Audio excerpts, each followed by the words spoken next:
Hello everyone, welcome to my video again. Sa nakikita nyo sa title, it's all about how to earn more money easily and quickly on Niki Live. So, how long have I been streaming on Niki?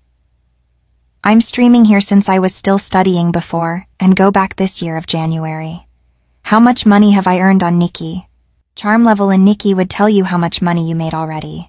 Just plus the beans of each level of charm. Note that 1 million beans is equal to $100. What are the tips for making money on Niki? Una, piliin mo muna yung magiging content mo, if it's singing, chatting, or game. Pangalawa, sa live streaming, ang mga gifts ang paraan para kumita. Paalalahanan ng viewers na ang kanilang mga gifts ay malaking tulong para sa'yo. Gawin ito ng may respeto para masaya pa rin ang experience ng viewers mo. Pangatlo, sumali sa mga event o challenges. Pang-apat, mag-set ng regular na schedule. Makakatulong ang pagkakaroon ng consistent na schedule para malaman ng mga followers kung kailan ka magla-live. Sa ganitong paraan, magiging parte ng routine ng mga manonood ang panonood sa'yo. Panglima, pagandahin mo yung setup mo.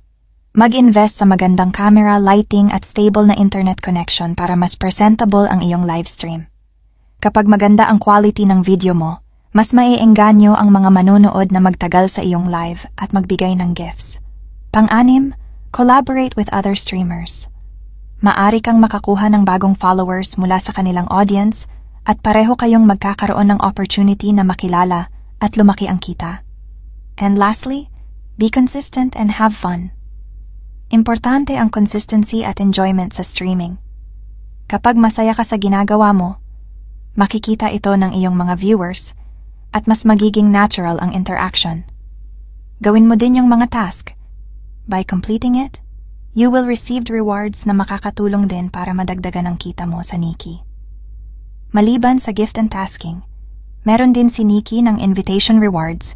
Kapag nag-invite ka ng kaibigan mo, ay may commission kang makukuha.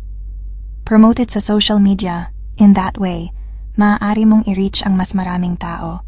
More invites is equal to big commission at magkaroon ng mas maraming viewers na posibleng magbigay ng gifts sa'yo.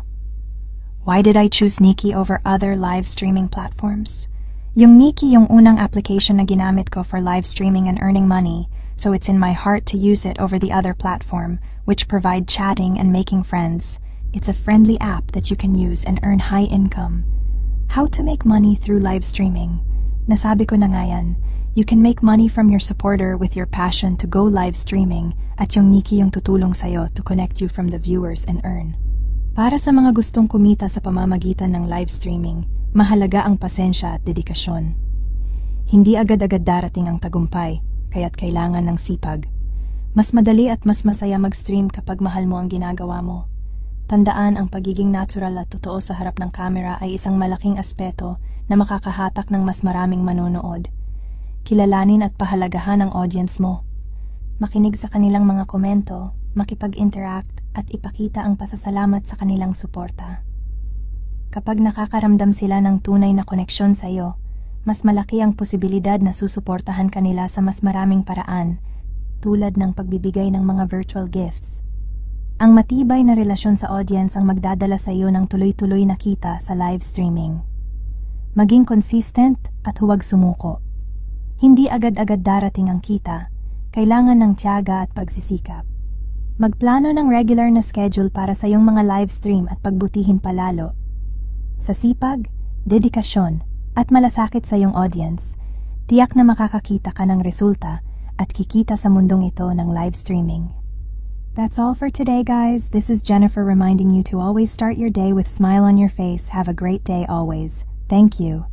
Don't forget to subscribe if you like this video. The link is in the comment section, guys, if you want it. Thank you for watching.